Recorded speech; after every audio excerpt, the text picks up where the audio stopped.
Chapitre 9. Des circonstances qui ont amené la convocation des États généraux. Ministère de M. Calonne. M. Turgot et M. Necker avaient été renversés en grande partie par l'influence des parlements, qui ne voulaient ni la suppression des privilèges en matière d'impôts, ni l'établissement des assemblées provinciales. Le roi crut donc qu'il se trouverait mieux de choisir ses ministres des Finances dans le Parlement même, afin de n'avoir rien à craindre de l'opposition de ce corps lorsqu'il serait question de demander de nouveaux impôts. Il nomma successivement à cet effet contrôleurs généraux M. Joly de Fleury et M. d'Ormesson. Mais ni l'un ni l'autre n'avait la moindre idée de la manutention des finances, et l'on peut regarder leur ministère comme un temps d'anarchie à cet égard. Cependant, les circonstances où ils se trouvaient étaient beaucoup plus favorables que celles contre lesquelles M. Necker avait eu à lutter. M. de Maurepas n'existait plus, et la paix était signée. Que d'améliorations M. Necker n'aurait-il pas faites dans une position si avantageuse? Mais il était dans l'esprit des magistrats, ou plutôt du corps dont il faisait partie, de n'admettre aucun progrès en aucun genre. Les représentants du peuple, chaque année, et surtout à chaque élection, sont éclairés par les lumières qui se développent de toutes parts. Mais le Parlement de Paris était et serait resté constamment étranger à toute idée nouvelle. La raison en est fort simple. Un corps privilégié, quel qu'il soit, ne peut tenir sa patente que de l'histoire. Il n'a pas de force actuelle que parce qu'il a existé autrefois. Nécessairement donc il s'attache au passé et redoute les innovations. Il n'en est pas de même des députés, qui participent à la force renouvelée de la nation qu'ils représentent. Le choix des parlementaires n'ayant pas réussi, il ne restait que la classe des intendants, c'est-à-dire des administrateurs de province nommés par le roi. M. Sénac de Mélan, écrivain superficiel qui n'avait de profondeur que dans l'amour-propre, ne pouvait pardonner à M. Necker d'avoir été appelé à sa place, car il considérait le ministère comme son droit. Mais il avait beau haïr et calomnier, il ne parvenait pas à faire tourner sur lui l'opinion publique. Un seul des concurrents passait pour très distingué par son esprit, c'était M. de Calonne. On lui croyait des talents supérieurs parce qu'il traitait légèrement les choses les plus sérieuses, y compris la vertu. C'est une grande erreur que l'on commet en France, de se persuader que les hommes immoraux ont des ressources merveilleuses dans l'esprit. Les fautes causées par la passion dénotent assez souvent des facultés distinguées. Mais la corruption et l'intrigue tiennent à un genre de médiocrité qui ne permet d'être utile à rien qu'à soi-même. On serait plus près de la vérité en considérant comme incapable des affaires publiques un homme qui a consacré sa vie au ménagement artificieux des circonstances et des personnes. Tel était M. de Calonne, et dans ce genre encore la frivolité de son caractère le poursuivait. Il ne faisait pas habituellement le mal, même lorsqu'il en avait l'intention. Sa réputation fondée par les femmes, avec lesquelles il passait sa vie, l'appelait au ministère. Le roi résista longtemps à ce choix, parce que son instinct consciencieux le repoussait. La reine partageait la répugnance du roi, quoiqu'elle fût entourée de personnes d'un avis différent. On eût dit qu'ils pressentaient l'un et l'autre dans quel malheur un tel caractère allait les jeter. Je le répète, aucun homme en particulier ne peut être considéré comme l'auteur de la Révolution de France. Mais si l'on voulait s'en prendre à un individu d'un événement séculaire, ce seraient les fautes de M. de Calonne qu'il faudrait en accuser. Il voulait plaire à la cour en répandant l'argent à pleines mains. Il encouragea le roi, la reine et les princes à ne se gêner sur aucun de leurs goûts, assurant que le luxe était la source de la prospérité des États. Il appelait la prodigalité une large économie. Enfin, il voulait être en tout un ministre facile et complaisant, pour se mettre en contraste avec l'austérité de M. Necker. Mais, si M. Necker était plus vertueux, il est également vrai qu'il avait aussi beaucoup plus d'esprit. La controverse par écrit, qui s'établit entre ces deux ministres sur le déficit, quelque temps après, a prouvé que même en fait de plaisanterie, M. Necker avait tout l'avantage. La légèreté de M. de Calonne consistait plutôt dans ses principes que dans ses manières. Il lui paraissait brillant de se jouer avec les difficultés. Et ce le serait en effet si l'on en triomphait. Mais quand elles sont plus fortes que celui qui veut avoir l'air d'en être le maître, sa négligente confiance n'est rien qu'un ridicule de plus. M. de Calonne continua pendant la paix le système des emprunts, qui, de l'avis de M. Necker, ne convenait que pendant la guerre. Le crédit du ministre baissant chaque jour, il fallait qu'il haussât l'intérêt pour se procurer de l'argent. Et le désordre s'accroissait ainsi par le désordre même. M. Necker, vers ce temps, publia L'administration des finances.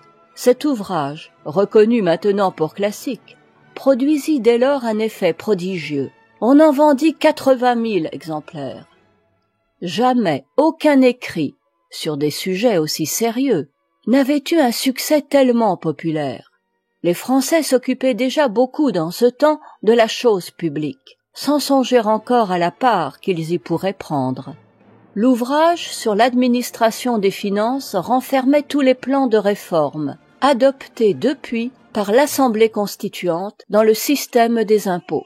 Et l'heureux effet que ces changements ont produit sur l'aisance de la nation a fait connaître la vérité de ce que M. Necker a constamment proclamé dans ses écrits sur les richesses naturelles de la France. M. de Calonne n'avait de popularité que parmi les courtisans. Mais telle était la détresse dans laquelle ses prodigalités et son insouciance plongeaient les finances, qu'il se vit obligé de songer à la ressource proposée par l'homme d'État, qui lui ressemblait le moins à tous égards, M. Turgot, la répartition égale des impôts entre toutes les classes. Quels obstacles, cependant, une telle innovation ne devait-elle pas rencontrer? Et quelle bizarre situation que celle d'un ministre qui a dilapidé le trésor royal pour se faire des partisans parmi les privilégiés, et qui se voit contraint à les indisposer tous en leur imposant des tributs en masse, pour acquitter les dons qu'il leur a faits en détail. M. de Calonne savait que le Parlement ne consentirait pas à de nouveaux impôts. Et il savait aussi que le roi n'aimait point à recourir au lit de justice. Ce droit royal manifestait le despotisme de la couronne, en annulant la seule résistance que permit la constitution de l'État. D'un autre côté, l'opinion publique grandissait, et l'esprit d'indépendance se manifestait dans toutes les classes. M. de Calonne crut qu'il pourrait se faire un appui de cette opinion contre le Parlement, tandis qu'elle était autant contre lui que le Parlement même. Il proposa au roi de convoquer l'Assemblée des notables, chose dont il n'y avait pas eu d'exemple depuis Henri IV, depuis un roi qui pouvait tout risquer en fait d'autorité, puisqu'il était certain de tout regagner par l'amour. Ces assemblées de notables n'avaient d'autre pouvoir que de dire au roi leur avis sur les questions que les ministres jugeaient à propos de leur adresser. Rien n'est plus mal combiné, dans un temps où les esprits sont agités, que ces réunions d'hommes dont les fonctions se bornent à parler. On excite ainsi d'autant plus l'opinion qu'on ne lui donne point d'issue. Les États généraux, convoqués pour la dernière fois en 1614, avaient seuls le droit légal de consentir les impôts. Mais, comme on en avait sans cesse établi de nouveaux depuis 175 ans, sans rappeler ce droit, il n'y avait point d'habitude contractée chez les Français à cet égard, et l'on entendait beaucoup plus parler à Paris de la Constitution anglaise que de celle de France. Les principes politiques, développés dans les livres des publicistes anglais, étaient bien mieux connus des Français même que d'anciennes institutions laissées en oubli depuis 2 siècles. À l'ouverture de l'Assemblée des notables, en 1787, M. de Calonne, dans son compte-rendu des finances, avoua que la dépense surpassait la recette de 56 millions par an. Mais il prétendit que ce déficit avait commencé longtemps avant lui, et que M. Necker n'avait pas dit la vérité en présentant en 1781 un excédent de 10 millions de la recette sur la dépense. À peine ce discours parvint-il à M. Necker qu'il se hâta de le réfuter dans un mémoire victorieux et accompagné de pièces justificatives, dont les notables d'alors furent à portée de connaître l'exactitude. M. Joly de Fleury et M. d'Ormesson, successeurs de M. Necker, attestèrent la vérité de ces réclamations. Il envoya ce mémoire au roi qui en parut satisfait, mais lui fit dire néanmoins de ne point l'imprimer. Dans les gouvernements arbitraires, les rois, même les meilleurs, ont de la peine à comprendre l'importance que chaque homme doit attacher à l'estime publique. La cour leur paraît le centre de tout, et ils sont eux-mêmes, à leurs yeux, le centre de la cour.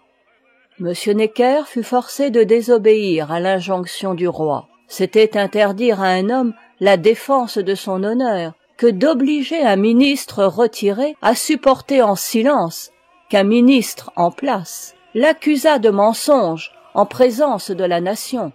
Il ne fallait pas autant de susceptibilité qu'en avait M. Necker sur tout ce qui concernait la considération pour repousser à tout prix une telle offense. L'ambition conseillait sans doute de se soumettre à la volonté royale, mais comme l'ambition de M. Necker était la gloire, il fit publier son livre, bien que tout le monde lui dit qu'il s'exposait ainsi pour le moins à ne jamais rentrer dans le ministère. Un soir, dans l'hiver de 1787, 2 jours après que la réponse aux attaques de M. de Calonne eut paru, on fit demander mon père dans le salon où nous étions tous rassemblés avec quelques amis. Il sortit et fit appeler d'abord ma mère et puis moi quelques minutes après, et me dit que M. Lenoir, lieutenant de police, venait de lui apporter une lettre de cachet qui l'exilait à 40 lieues de Paris. Je ne saurais peindre l'état où je fus à cette nouvelle. Cet exil me parut un acte de despotisme sans exemple. Il s'agissait de mon père, dont tous les sentiments nobles et purs m'étaient intimement connus. Je n'avais pas encore l'idée de ce que c'est qu'un gouvernement, et la conduite de celui de France me paraissait la plus révoltante de toutes les injustices. Certes, je n'ai point changé à l'égard de l'exil imposé sans jugement. Je pense, et je tâcherai de le prouver, que c'est, parmi les peines cruelles, celle dont on peut le plus facilement abuser. Mais alors les lettres de cachet, comme tant d'autres illégalités, étaient passées en habitude, et le caractère personnel du roi adoucissait l'abus autant qu'il était possible. L'opinion publique, d'ailleurs, changeait les persécutions en triomphe. Tout Paris vint visiter M. Necker pendant les 24 heures qu'il lui fallut pour faire les préparatifs de son départ. L'archevêque de Toulouse, protégé de la reine et qui se préparait à remplacer M. de Calonne, se crut obligé, même par un calcul d'ambition, à se montrer chez un exilé. De toutes parts, on s'empressait d'offrir des habitations à M. Necker. Tous les châteaux à 40 lieues de Paris furent mis à sa disposition. Le malheur d'un exil qu'on savait momentané ne pouvait être très grand, et la compensation était superbe. Mais est-ce ainsi qu'un pays peut être gouverné? Rien n'est si agréable, pendant un certain temps, que le déclin d'un gouvernement quelconque, car sa faiblesse lui donne l'apparence de la douceur. Mais la chute qui s'ensuit est terrible. Loin que l'exil de M. Necker disposât les notables en faveur de M. de Calonne, ils s'en irritèrent, et l'Assemblée fut plus opposée que jamais à tous les plans proposés par le ministre des Finances. Les impôts auxquels il voulait qu'on eût recours avaient toujours pour base l'abolition des privilèges pécuniaires, mais comme ils étaient, dit-on, très mal combinés, l'Assemblée des notables les rejeta sous ce prétexte. Cette assemblée, presque en entier composée de nobles et de prélats, n'était certainement pas, à quelques exceptions près, de l'avis d'établir l'égale répartition des taxes. mais elle se garda bien d'exprimer son désir secret à cet égard, et, se mêlant à ceux dont les opinions étaient purement libérales, elle fit corps avec la nation qui craignait tous les impôts de quelque nature qu'ils fussent. La défaveur publique dont M. de Calonne était l'objet devenait si vive, et la présence des notables donnait à cette défaveur des organes si imposants, que le roi se vit contraint non seulement à renvoyer M. de Calonne, mais même à le punir. Quels que fussent les torts de M. de Calonne, le roi avait déclaré aux notables, 2 mois auparavant, qu'il approuvait ses projets. Il nuisait donc presque autant à la dignité de son pouvoir en abandonnant ainsi un mauvais ministre que lorsqu'il en avait sacrifié de bons. Il y nuisit surtout par l'incroyable successeur qui fut nommé.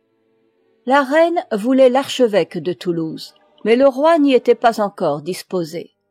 Monsieur le maréchal de Castres, alors ministre de la Marine, proposa Monsieur Necker. Mais le baron de Breteuil, qui le redoutait, excita l'amour-propre royal de Louis XVI en lui disant qu'il ne pouvait choisir pour ministre celui qu'il venait d'exiler. Les souverains qui ont le moins de résolution dans le caractère sont ceux sur lesquels on produit le plus d'effet en leur parlant de leur autorité. On dirait qu'ils se flattent qu'elle marchera d'elle-même, comme une puissance surnaturelle, tout à fait indépendamment des circonstances et des moyens. Le baron de Breteuil écarta donc M. Necker. La reine n'obtint pas l'archevêque de Toulouse, et l'on se réunit pour un moment sur un terrain bien neutre, ou plutôt bien nul, la nomination de M. de Fourqueux. Jamais perruque du Conseil d'État n'avait couvert une plus pauvre tête. Il se rendit d'abord justice à lui-même et voulut refuser la place qu'il était incapable de remplir. Mais on insista tellement sur son acceptation qu'à l'âge de 60 ans qu'il avait, il crut que sa modestie lui avait dérobé jusqu'alors la connaissance de son propre mérite, et que la cour venait enfin de le découvrir. Ainsi, les partisans de M. Necker et de l'archevêque de Toulouse remplirent momentanément le fauteuil du ministère, comme on fait occuper les places dans les loges avant que les maîtres soient arrivés. Chacun des 2 partis se flatta de gagner du temps pour assurer le ministère à l'un des 2 adversaires, entre lesquels les chances étaient partagées. Il existait peut-être encore des moyens de sauver l'État d'une révolution, ou du moins le gouvernement pouvait tenir les rênes des événements. Les États généraux n'étaient pas encore promis. Les anciennes traces de la routine n'étaient point franchies. Peut-être que le roi, aidé de la grande popularité de M. Necker, aurait pu encore opérer les réformes nécessaires pour rétablir l'ordre dans les finances. Or, ces finances, qui se liaient au crédit public et à l'influence des parlements, étaient pour ainsi dire la clé de la voûte. M. Necker, alors en exil à 40 lieues de Paris, sentait l'importance de la crise des affaires, et pendant que le courrier qui lui apporta la nouvelle de la nomination de l'archevêque de Toulouse était encore dans sa chambre, il me dit ces paroles remarquables. « Dieu veuille que ce nouveau ministre parvienne à servir l'État et le roi mieux que je n'aurais pu le faire. C'est déjà une bien grande tâche que les circonstances actuelles. Mais bientôt, elles surpasseront la force d'un homme, quel qu'il puisse être. » Chapitre 10. Suite du précédent. Ministère de l'archevêque de Toulouse. Monsieur de Brienne, archevêque de Toulouse, n'avait guère plus de sérieux réel dans l'esprit que Monsieur de Calonne. Mais sa dignité de prêtre, jointe au désir constant d'arriver au ministère, lui avait donné l'extérieur réfléchi d'un homme d'État, et il en avait la réputation, avant d'avoir été mis à portée, de la démentir. Depuis 15 ans, il travaillait par le crédit des subalternes à se faire estimer de la reine. Mais le roi, qui n'aimait pas les prêtres philosophes, s'était refusé constamment à le nommer ministre. Enfin il céda, car Louis XVI n'avait pas de confiance en lui-même. il n'est point d'homme qui eût été plus heureux d'être né roi d'Angleterre, c'est-à-dire de pouvoir connaître le vœu national avec certitude, pour se décider d'après cette infaillible lumière. L'archevêque de Toulouse n'était ni assez éclairé pour être philosophe, ni assez ferme pour être despote. Il admirait tour à tour la conduite du cardinal de Richelieu et les principes des encyclopédistes. Il tentait des actes de force, mais il reculait au premier obstacle. Et, en effet, il entreprenait des choses beaucoup trop difficiles pour être accomplies. Il proposa des impôts, celui du timbre en particulier. Les parlements le rejetèrent. Il fit tenir un lit de justice. Les parlements cessèrent leurs fonctions de magistrats. Il les exila. Personne ne voulut prendre leur place. Enfin, il imagina de leur substituer une cour plénière, composée de grands seigneurs ecclésiastiques et séculiers. Cette idée pouvait être bonne si c'était la chambre des pairs d'Angleterre qu'on avait en vue. Mais il fallait y joindre une chambre de députés élus, puisque la cour plénière était nommée par le roi.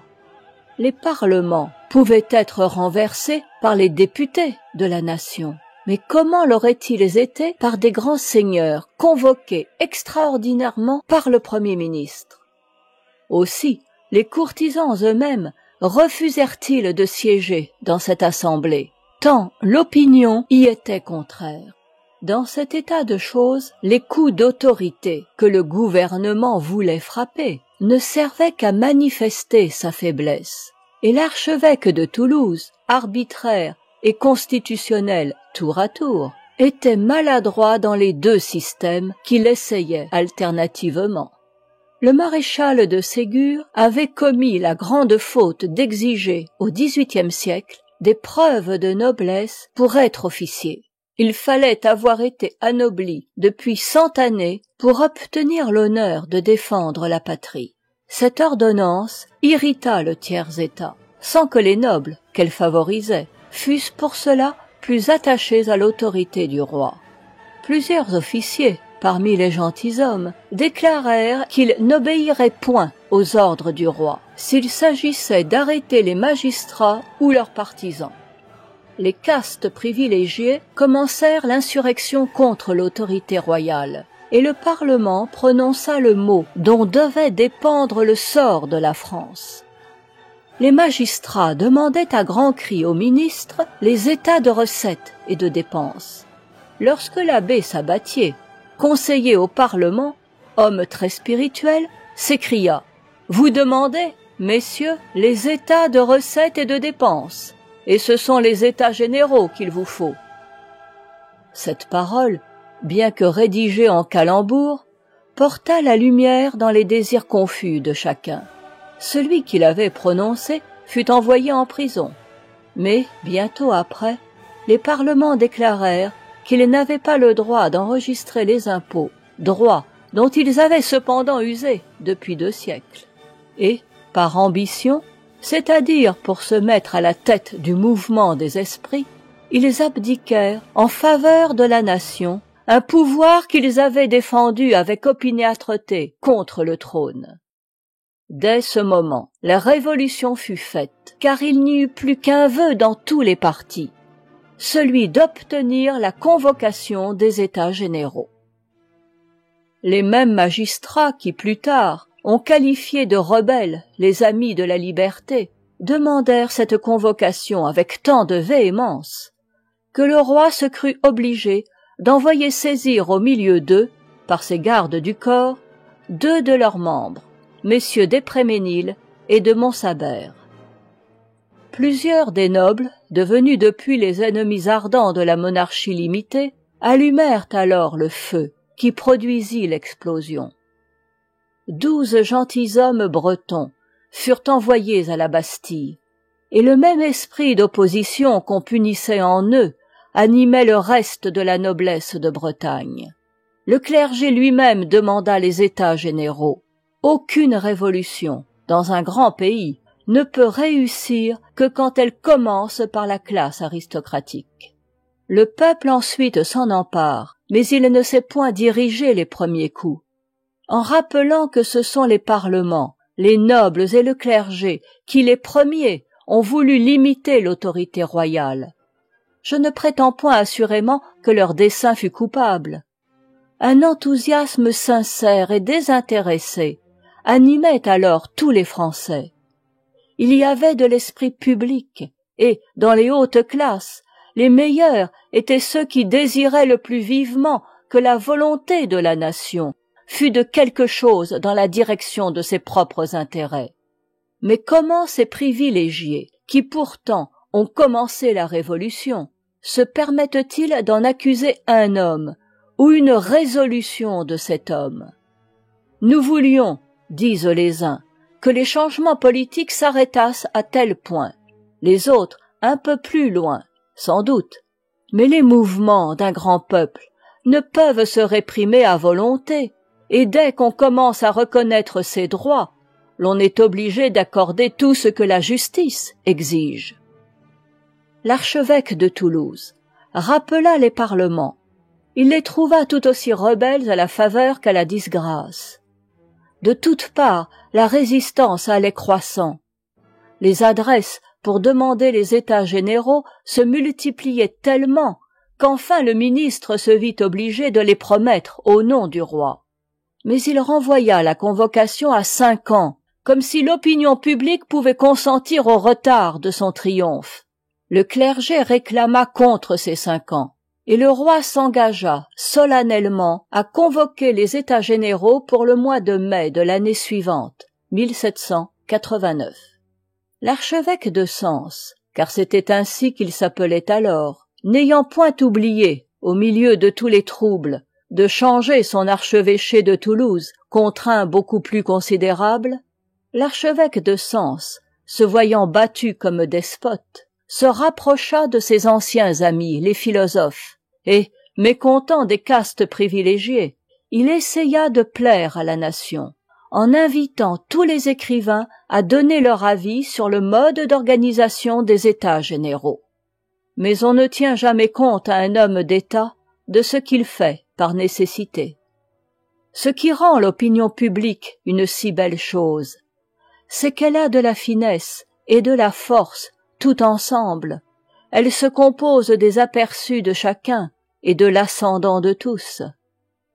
L'archevêque de Sens excita le tiers-état pour s'en faire un appui contre les classes privilégiées. Le tiers-état fit dès lors connaître qu'il prendrait sa place de nation dans les États généraux. Mais il ne voulait pas tenir cette place de la main d'un ministre qui ne revenait aux idées libérales qu'après avoir vainement tenté d'établir les institutions les plus despotiques. Enfin, l'archevêque de Sens acheva d'exaspérer toutes les classes en suspendant le paiement d'un tiers des rentes de l'État. Alors un cri général s'éleva contre lui. Les princes eux-mêmes allèrent demander au roi de le renvoyer, et beaucoup de gens le crurent fou, tant sa conduite parut misérable. Il ne l'était pas, cependant, et c'était même un homme d'esprit, dans l'acception commune de ce mot. Il avait les talents nécessaires pour être un bon ministre, dans le train ordinaire d'une cour, mais quand les nations commencent à être de quelque chose dans les affaires publiques, tous ces esprits de salon sont inférieurs à la circonstance. Ce sont des hommes à principes qu'il faut. Ceux-là seuls suivent une marche ferme et décidée. Il n'y a que les grands traits du caractère et de l'âme qui, comme la Minerve de Phidias, puissent agir sur les masses en étant vus à distance.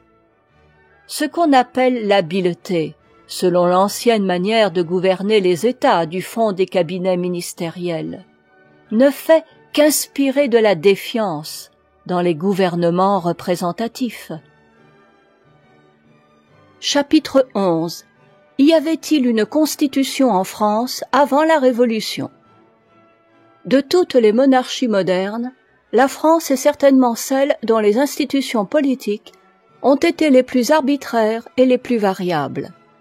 Peut-être la réunion successive des provinces à la couronne en est-elle une des causes. Chacune de ces provinces apportait des coutumes et des prétentions différentes. Le gouvernement se servait habilement des anciennes contre les nouvelles, et le pays n'a fait un tout que graduellement. Quoi qu'il en soit, il n'est aucune loi, même fondamentale, qui n'ait été disputée dans un siècle quelconque. Il n'est rien qui n'ait été l'objet d'opinions opposées. Les rois étaient-ils ou non législateurs du royaume, et pouvaient-ils ou non lever des impôts de leurs propres mouvements et certaines sciences?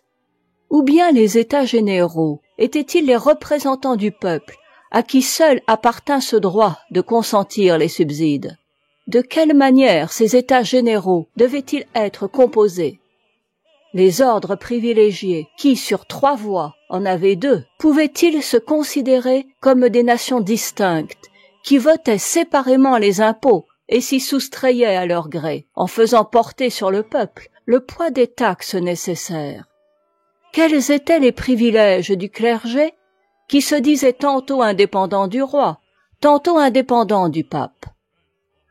Quels étaient les pouvoirs des nobles, qui tantôt jusque sous la minorité de Louis XIV se croyaient autorisés à réclamer leurs droits à main armée, en s'alliant avec les étrangers, et qui tantôt reconnaissaient le roi comme monarque absolu?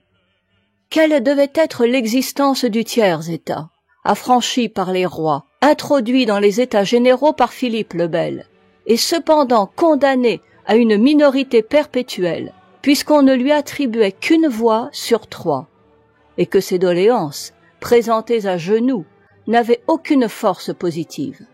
Quelle était la puissance politique des parlements, qui tantôt déclaraient eux-mêmes qu'ils n'avaient rien à faire qu'à rendre la justice, et tantôt se disaient les États généraux au petit pied, c'est-à-dire les représentants des représentants du peuple? Les mêmes parlements ne reconnaissaient pas la juridiction des intendants, administrateurs des provinces au nom du roi. Des ministres disputaient aux pays d'État le droit qu'ils prétendaient avoir à consentir les impôts. L'histoire de France nous fournirait une foule d'exemples de ce manque de fixité, dans les moindres choses aussi bien que dans les plus grandes. Mais il suffit des résultats déplorables de cette absence de principe. Les individus prévenus de crimes d'État ont été presque tous soustraits à leur juge naturel.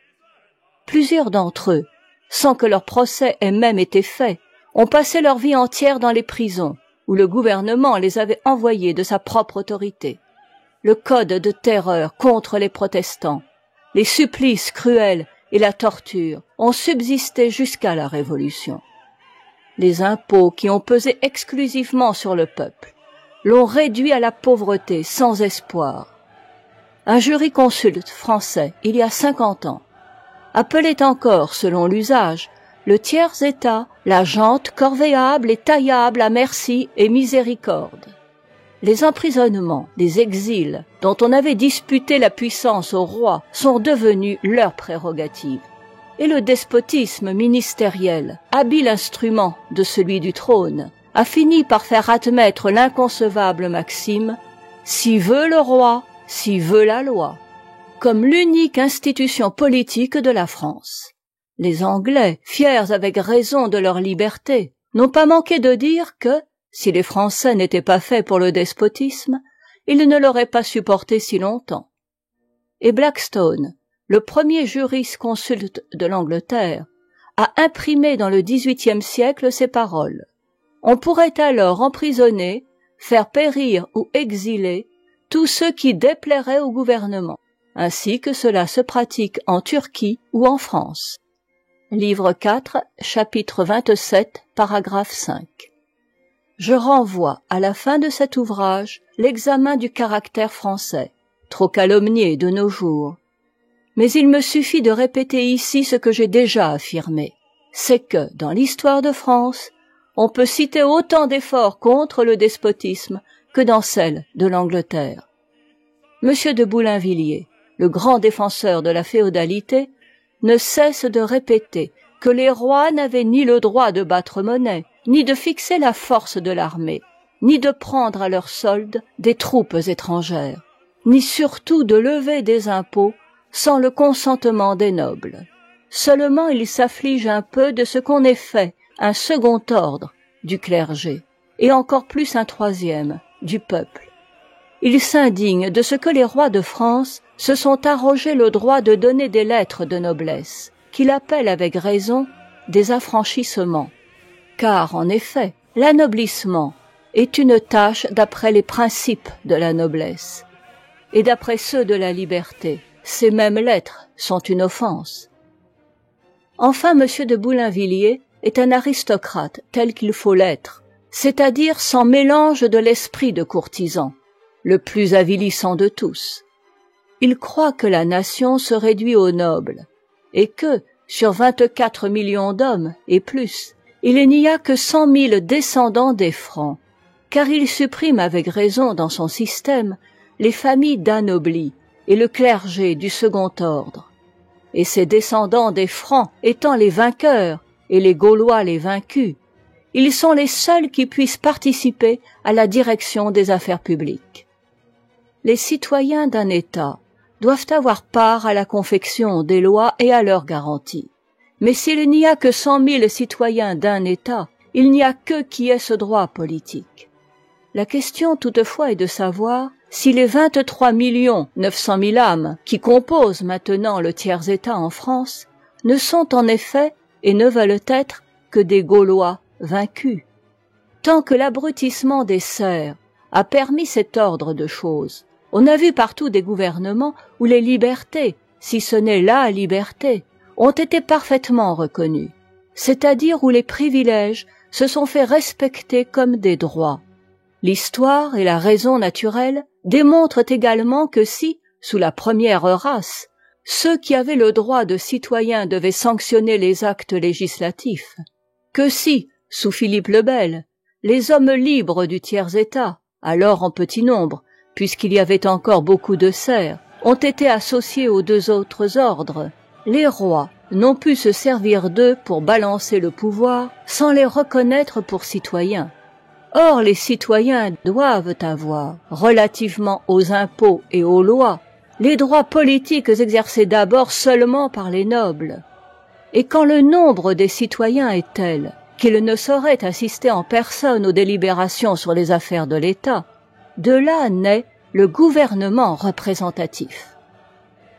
Les différentes provinces, à mesure qu'elles ont été réunies à la couronne, ont stipulé des privilèges et des droits, et les 12 parlements ont été successivement établis pour rendre la justice d'une part, mais de l'autre, et surtout pour vérifier si les édits des rois, qu'ils avaient le droit d'enregistrer ou de ne pas promulguer, étaient ou non d'accord soit avec les traités particuliers faits par les provinces, soit avec les lois fondamentales du royaume.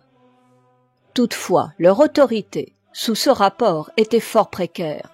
Nous les voyons répondre en 1484 à Louis XII, alors duc d'Orléans, qui se plaignait à eux de ce qu'on n'avait aucun égard aux demandes des derniers États, qu'ils étaient des gens lettrés, devant s'occuper de l'état judiciaire, et non pas se mêler du gouvernement.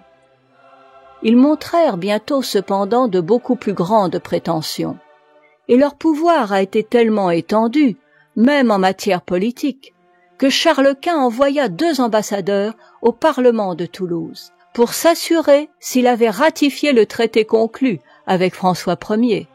Les parlements semblaient donc destinés à servir de limites habituelles à l'autorité des rois, et les États généraux, qui étaient au-dessus des parlements, devaient être considérés comme une barrière encore plus puissante. Dans le Moyen-Âge, on a presque toujours confondu le pouvoir judiciaire et le pouvoir législatif. Et le double droit des pairs en Angleterre, comme juge dans certains cas et comme législateur dans tous, est un reste de cette ancienne réunion. Il est très naturel que, dans des temps peu civilisés, les décisions particulières aient précédé les lois générales. La considération des juges était telle alors qu'on les croyait éminemment appelés à rédiger en loi leurs propres sentences. Saint Louis est le premier, à ce qu'on croit, qui ait érigé le Parlement en cour de justice. Il paraît qu'il n'était auparavant que le conseil du roi, mais ce monarque, éclairé par ses vertus, sentit le besoin de fortifier les institutions qui pouvaient servir de garantie à ces sujets. Les États généraux n'avaient point de rapport avec les fonctions judiciaires. Ainsi, nous reconnaissons deux pouvoirs indépendants de l'autorité royale, quoique mal organisés, dans la monarchie de France: les États généraux et les parlements. La troisième race eut pour système d'affranchir les villes et les campagnes et d'opposer graduellement le tiers-État aux grands seigneurs. Philippe le Bel fit entrer les députés de la nation comme troisième ordre dans les États généraux, parce qu'il avait besoin d'argent, parce qu'il craignait la malveillance, que son caractère lui avait attiré, et qu'il cherchait un appui contre les nobles et contre le pape, qui le persécutait alors. À dater de ce jour, en 1302, les États généraux eurent de droit, si ce n'est de fait, le même pouvoir législatif que le Parlement anglais. Les ordonnances des États de 1355 et de 1356 étaient aussi favorables à la liberté que la Grande Charte d'Angleterre, mais ils n'assurèrent point le retour annuel de leurs propres assemblées. Et la séparation en trois ordres, au lieu de la division en deux chambres, rendait bien plus facile au roi de les opposer l'un à l'autre. La confusion de l'autorité politique des parlements, qui était perpétuelle, et de celle des États généraux, qui tenaient de plus près à l'élection, n'a pas cessé un seul instant pendant la troisième race. Et, dans les guerres intestines qui ont eu lieu, le roi, les États généraux et les parlements alléguèrent toujours des prétentions diverses. Mais jusqu'à Louis XIV, la doctrine du pouvoir absolu n'avait été avouée par aucun monarque, quelques tentatives violentes ou souterraines qu'ils fissent pour l'obtenir. Le droit d'enregistrement faisait toute la force des parlements, puisque aucune loi n'était promulguée ni par conséquent exécutée sans leur consentement. Charles VI essaya le premier de changer le lit de justice, qui ne signifiait jadis que la présence du roi dans les séances du Parlement, en un ordre d'enregistrer par commandement exprès et malgré les remontrances. Peu de temps après, on fut obligé de casser les édits qu'on avait fait accepter au Parlement par force. Et l'un des conseillers de Charles VI, qui avait été d'avis de ces mêmes édits et qui proposait de les annuler, répondit à un membre du Parlement qui l'interrogeait sur ce changement: « C'est notre coutume de vouloir ce que veulent les princes. Nous nous réglons sur le temps, et nous ne trouvons pas de meilleurs expédients pour nous tenir toujours sur nos pieds parmi toutes les révolutions des cours que d'être toujours du côté du plus fort. » En vérité, à cet égard, la perfectibilité de l'espèce humaine pourrait tout à fait se nier. Henri III défendit que l'on mît en tête des édits enregistrés par exprès commandement, de peur que le peuple ne voulût pas y obéir. Lorsque Henri IV devint roi en 1589, il dit lui-même, dans une de ses harangues citées par Joly, que l'enregistrement du Parlement était nécessaire pour la validité des édits. Le Parlement de Paris, dans ses remontrances sur le ministère de Mazarin, rappela les promesses de Henri IV et répéta les propres paroles que le monarque avait prononcées à ce sujet. « L'autorité des rois, disait-il, se détruit en voulant trop s'établir. » Tout le système politique du cardinal de Richelieu consistait dans la destruction du pouvoir des grands, avec l'appui du peuple. Mais avant, et même pendant le ministère de Richelieu, les magistrats du Parlement professaient toujours les maximes les plus libérales. Pasquier, sous Henri III, disait que la royauté était une des formes de la République, entendant par ce mot le gouvernement qui avait pour but le bien du peuple. Le célèbre magistrat, Talon, s'exprimait ainsi sous Louis XIII. « Autrefois, les volontés de nos rois n'étaient point exécutées par les peuples, qu'elles ne fussent souscrites en original par tous les grands du royaume, les princes et les officiers de la couronne qui étaient à la suite de la cour. À présent, cette juridiction politique est dévolue dans les parlements. Nous jouissons de cette puissance seconde que la prescription du temps autorise, que les sujets souffrent avec patience et honorent avec respect. Tels ont été les principes des parlements. Ils ont admis, comme les constitutionnels d'aujourd'hui, la nécessité du consentement du peuple. Mais ils s'en sont déclarés les représentants, sans pourtant pouvoir nier que les États généraux n'eussent, à cet égard, un titre supérieur au leur. Le Parlement de Paris trouva mauvais que Charles IX se fût déclaré majeur à Rouen et que Henri IV eût consulté les notables. Ce Parlement, étant le seul dans lequel siégeassent les pairs de France, pouvait seul, à ce titre, réclamer un droit politique. Et cependant tous les parlements du royaume y prétendaient. C'était une étrange idée, pour un corps de juges parvenus à leur emploi, ou par la nomination du roi, ou par la vénalité des charges, de se prétendre les représentants de la nation. Néanmoins, quelque bizarre que fût cette prétention, elle servait encore quelquefois de borne au despotisme. Le Parlement de Paris, il est vrai, avait constamment persécuté les protestants. Il avait institué, chose horrible, une procession annuelle en action de grâce pour la Saint-Barthélemy, mais il était en cela l'instrument d'un parti. Et quand le fanatisme fut apaisé, ce même Parlement, composé d'hommes intègres et courageux, a souvent résisté aux empiètements du trône et des ministres. Mais que signifiait cette opposition, puisque, en définitive, le lit de justice, tenu par le roi, imposait nécessairement silence? En quoi donc consistait la constitution de l'État? Dans l'hérédité du pouvoir royal uniquement. C'est une très bonne loi, sans doute, puisqu'elle est favorable au repos des empires, mais ce n'est pas une constitution. Les États généraux ont été convoqués 18 fois seulement depuis 1302 jusqu'à 1789, c'est-à-dire pendant près de 5 siècles. Et les États généraux, cependant, avaient seuls le droit de consentir les impôts. Ainsi donc, ils auraient dû être rassemblés chaque fois qu'on renouvelait les taxes. Mais les rois leur ont souvent disputé cette prérogative, et se sont passés d'eux arbitrairement. Les parlements sont intervenus par la suite entre les rois et les États généraux. Ils ne niaient pas le pouvoir absolu de la couronne, et cependant ils se disaient les gardiens des lois du royaume. Or, quelle loi y a-t-il dans un pays où l'autorité royale est sans bornes? Les parlements faisaient des remontrances sur les édits qu'on leur envoyait. Le roi leur ordonnait de les enregistrer et de se taire. S'ils n'avaient pas obéi, ils auraient été inconséquents, car reconnaissant la volonté du roi comme suprême en toutes choses, qu'était-il et que pouvait-il dire, à moins qu'ils n'en obtinssent la permission du monarque même dont ils étaient censés limiter les volontés?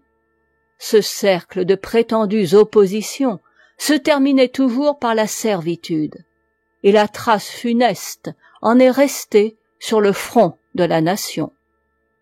La France a été gouvernée par des coutumes, souvent par des caprices, et jamais par des lois. Il n'y a pas un règne qui ressemble à l'autre sous le rapport politique. On pouvait tout soutenir et tout défendre dans un pays où les circonstances seules disposaient de ce que chacun appelait son droit. Dira-t-on qu'il y avait des pays d'État qui maintenaient leurs anciens traités? Ils pouvaient s'en servir comme d'argument. Mais l'autorité du roi coupait court à toutes les difficultés, et les formes encore subsistantes n'étaient pour ainsi dire que des étiquettes maintenues ou supprimées selon le bon plaisir des ministres. Étaient-ce les nobles qui avaient des privilèges, excepté celui de payer moins d'impôts? Encore un roi despote pouvait-il l'abolir? Il n'existait pas un droit politique quelconque dont la noblesse pût ou dût se vanter, car, se faisant gloire de reconnaître l'autorité du roi comme sans bornes, elle ne devait se plaindre ni des commissions extraordinaires qui ont condamné à mort les plus grands seigneurs de France, ni des prisons, ni des exils qu'ils ont subis. Le roi pouvait tout. Quelle objection donc faire à rien? Le clergé qui reconnaissait la puissance du pape, d'où dérivait, selon lui, celle des rois, pouvait seul être fondé à quelque résistance. Mais c'était précisément le clergé qui soutenait le droit divin, sur lequel repose le despotisme, sachant bien que ce droit divin ne pouvait s'appuyer d'une manière durable que sur les prêtres. Cette doctrine, faisant dériver tout pouvoir de Dieu, interdit aux hommes d'y mettre une limite. Certes, ce n'est pas là ce que nous enseigne la religion chrétienne, mais il s'agit ici de ce qu'en disent ceux qui s'en servent à leur avantage. On peut affirmer, ce me semble, que l'histoire de France n'est autre chose que les tentatives continuelles de la nation et de la noblesse, l'une pour avoir des droits et l'autre des privilèges, et les efforts continuels de la plupart des rois pour se faire reconnaître comme absolus. L'histoire d'Angleterre, à quelques égards, présente la même lutte, mais comme il y avait eu de tout temps 2 chambres, le moyen de réclamation était meilleur, et les Anglais ont fait à la couronne des demandes plus sages et plus importantes que ne l'étaient celles des Français. Le clergé en Angleterre n'existant pas comme un ordre politique à part, les nobles et les évêques réunis, qui ne composaient tout au plus que la moitié de la représentation nationale, ont toujours eu beaucoup plus de respect pour le peuple qu'en France. Le grand malheur de ce pays, et de tous ceux que les cours seuls gouvernent, c'est d'être dominés par la vanité. Aucun principe fixe ne s'établit dans aucune tête, et l'on ne songe qu'aux moyens d'acquérir du pouvoir, puisqu'il est tout dans un État où les lois ne sont rien. En Angleterre, le Parlement renfermait en lui seul le pouvoir législatif des États généraux et des parlements de France. Le Parlement anglais était censé permanent, mais comme il avait peu de fonctions judiciaires habituelles, les rois le renvoyaient et retardaient sa convocation le plus qu'ils pouvaient. En France, la lutte de la nation et de l'autorité royale a pris une autre forme. Ce sont les parlements, faisant fonction de cours judiciaires, qui ont résisté au pouvoir des ministres plus constamment et plus énergiquement que les États généraux. Mais leurs privilèges étant confus, il en est résulté que tantôt les rois ont été mis en tutelle par eux, et tantôt ils ont été foulés aux pieds par les rois. 2 chambres telles que celle d'Angleterre auraient donné moins d'embarras aux rois et plus de garanties à la nation. La révolution de 1789 n'a donc eu pour but que de régulariser les limites qui, de tout temps, ont existé en France. Montesquieu considère les droits des corps intermédiaires comme constituant la force et la liberté des monarchies. Quel est le corps intermédiaire qui représente le plus fidèlement tous les intérêts de la nation? Les 2 chambres d'Angleterre. Et, quand il ne serait pas insensé en théorie de remettre à des privilégiés, nobles ou magistrats, la discussion exclusive des intérêts de la nation, qui n'a jamais pu leur confier légalement ses pouvoirs, les derniers siècles de l'histoire de France, qui n'ont présenté qu'une succession presque continuelle de disputes relatives à l'étendue des pouvoirs et d'actes arbitraires commis tour à tour par les divers partis, prouvent assez que le temps était venu de mieux organiser l'institution politique par laquelle la nation devait être représentée. Quant à son droit à cet égard, depuis qu'il y a une France, ce droit a toujours été reconnu par les souverains, les ministres et les magistrats qui ont mérité l'estime de la nation. Sans doute, le pouvoir absolu des rois a toujours eu aussi des partisans. Tant d'intérêts personnels peuvent se rallier à cette opinion. Mais quel nom en regard dans cette cause? Il faut opposer Louis XI à Henri IV, Louis XIII à Louis XII, Richelieu à l'hôpital, le cardinal Dubois à Monsieur de Malesherbes.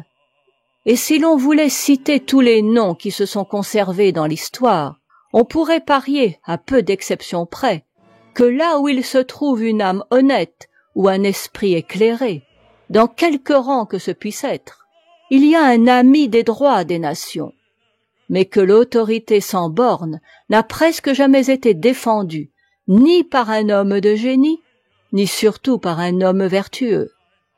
Les maximes du droit public français, publiées en 1775 par un magistrat du Parlement de Paris, s'accordent en entier avec celles qui ont été proclamées par l'Assemblée constituante sur la nécessité de la balance des pouvoirs, du consentement de la nation aux subsides, de sa participation aux actes législatifs et de la responsabilité des ministres.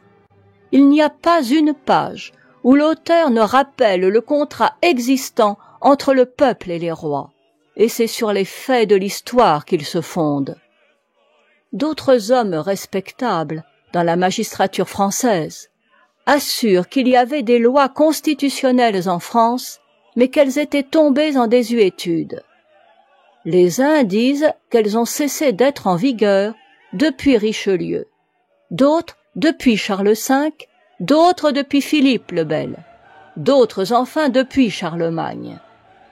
Assurément, il importerait peu que de telles lois eussent existé si depuis tant de siècles on les avait mises en oubli. Mais il est facile de terminer cette discussion. S'il y a des lois fondamentales, s'il est vrai qu'elles contiennent tous les droits assurés à la nation anglaise, alors les amis de la liberté sont d'accord avec les partisans de l'ancien ordre de choses, et cependant le traité me semble encore difficile à conclure. Monsieur de Calonne, qui s'était déclaré contre la Révolution, a fait un livre pour prouver que la France n'avait pas de constitution. Monsieur de Montyon, chancelier de Monseigneur le comte d'Artois, répondit à Monsieur de Calonne, et cette réfutation est intitulée « Rapport à Sa Majesté Louis XVIII en 1796 ». Il commence par déclarer que, s'il n'y avait pas de constitution en France, la Révolution était justifiée, car tout peuple a droit d'avoir une constitution politique.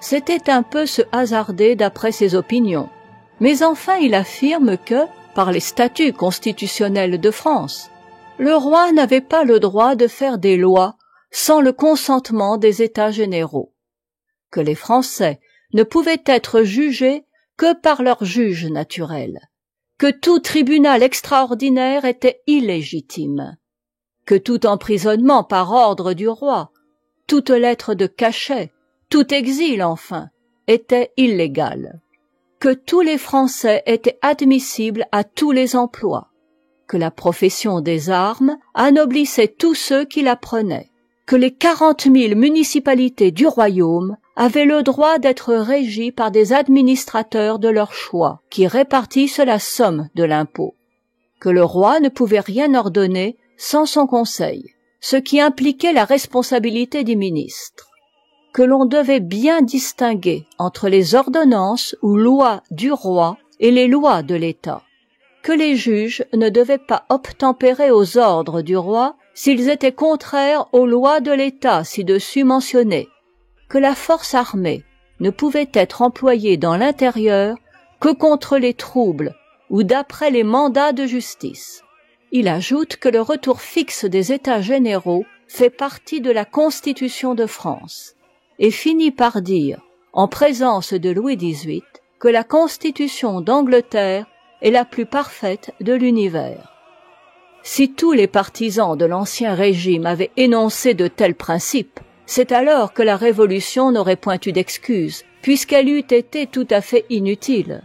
Mais, du propre aveu de ce même Monsieur de Montyon, édition de Londres, page 151, s'adressant solennellement au roi, voici le tableau des abus existants en France dans les temps qui ont précédé la Révolution. Guillemets. D'abord, le droit de citoyen le plus essentiel, le droit de suffrage sur les lois et sur les impôts, était tombé dans une espèce de désuétude, et la puissance royale était dans l'usage d'ordonner seule ce qu'elle ne pouvait ordonner qu'avec le concours des représentants de la nation. Ce droit, essentiellement appartenant à la nation, semblait transporté aux tribunaux, et encore la liberté de leur suffrage avait été enfreinte par des lits de justice et par des emprisonnements arbitraires. Les lois, les règlements, les décisions générales du roi, qui devaient être délibérés en conseil, et qui faisaient mention de l'avis du conseil, souvent n'y étaient point portés. Et sur plusieurs matières, ce mensonge légal était devenu habituel. Quelques membres du clergé, par la réunion de plusieurs titres de bénéfice sur une même tête, par le défaut de résidence, et par l'emploi qu'ils faisaient des biens ecclésiastiques, contrevenaient aux lois de l'État et à l'esprit de ces lois. Une partie de la noblesse avait une origine peu analogue à l'objet de son institution, et les services qu'elle devait rendre n'avaient point été exigés depuis longtemps. Les exemptions d'impôts accordées aux 2 premiers ordres étaient sanctionnées par les lois de l'État, mais n'étaient pas le genre de récompense qui devait payer leurs services. Des commissions criminelles, composées de juges arbitrairement choisis, pouvaient faire trembler l'innocence. Ces actes d'autorité qui, sans accusation et sans jugement, privaient de la liberté, étaient des infractions à la sûreté du droit de citoyen. Les cours de justice, dont la stabilité était d'autant plus importante que, dans l'absence du corps national, elles étaient le seul défenseur de la nation, avaient été supprimées et remplacées par des corps de magistrats qui n'avaient pas la confiance publique. Et depuis leur rétablissement, des innovations avaient été tentées sur les objets les plus essentiels de leur juridiction. Mais c'était en fait de finances que les lois avaient reçu les plus fortes infractions. Des impôts avaient été établis sans le consentement de la nation ou de ses représentants. Des impôts avaient été perçus après l'époque fixée par le gouvernement pour leur cessation. Des impôts, faibles dans leur origine, avaient eu un accroissement prodigieux et irrégulier. Une partie des impôts portait plus sur la classe indigente que sur la classe riche. Les impôts étaient répartis entre les provinces sans notions exactes de la force de la contribution qu'elles devaient supporter. Quelquefois, il y avait sujet de soupçonner que la résistance à l'établissement des impôts en avait fait alléger le poids, en sorte que le défaut de patriotisme était devenu le motif d'un traitement avantageux. Quelques provinces avaient obtenu des abonnements d'impôts, et ces abonnements, étant toujours avantageux, c'était une faveur partielle qui tournait au préjudice des autres provinces. Ces abonnements restant toujours au même taux, et les provinces non abonnées étant sujettes à des vérifications qui augmentaient annuellement le produit de l'impôt, c'était encore une autre source d'inégalité. Des impôts qui devaient être répartis par les contribuables étaient répartis par les officiers du roi ou même par ses commissaires. Les rois s'étaient établis juges en leur conseil de quelques contributions. Des commissions devaient être établies pour juger d'affaires fiscales dont la connaissance appartenait aux tribunaux. Les dettes qui grevaient la nation avaient été contractées sans le consentement de la nation. Des emprunts auxquels les cours de justice avaient donné un consentement qu'elles n'étaient pas en droit de donner avaient été excédés par 100 infidélités qui trahissaient tout à la fois les tribunaux, dont les jugements devenaient illusoires, les créanciers de l'État, qui avaient des concurrents dont ils ignoraient l'existence, et la nation, dont les charges étaient augmentées à son insu.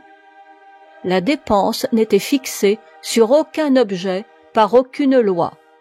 Les fonds destinés aux dépenses personnelles du roi, aux dettes de l'État et aux dépenses du gouvernement n'étaient distingués que par un acte particulier et secret de la volonté du roi. Les dépenses personnelles de nos rois avaient été portées à des sommes excessives. Quelques dettes de l'État avaient un assignat spécial qui avait été éludé. Le roi pouvait à son gré hâter ou retarder le paiement de diverses parties de dépenses. Dans le traitement des gens de guerre, la somme employée à celui des officiers était presque aussi forte que celle employée au traitement des soldats. Presque tous les employés du gouvernement, à quelque titre que ce fût, avait une solde excessive, surtout dans un pays où l'honneur devait être la récompense, ou unique, ou du moins principale, des services rendus à l'État. Les pensions avaient été portées à une somme fort supérieure à celle admise dans les autres États de l'Europe, proportion gardée des revenus. Tels étaient les faits dont la nation avait juste sujet de se plaindre. Et si l'existence de ces abus était un tort du gouvernement, la possibilité de leur existence était un tort de la constitution de l'État. Fin des guillemets.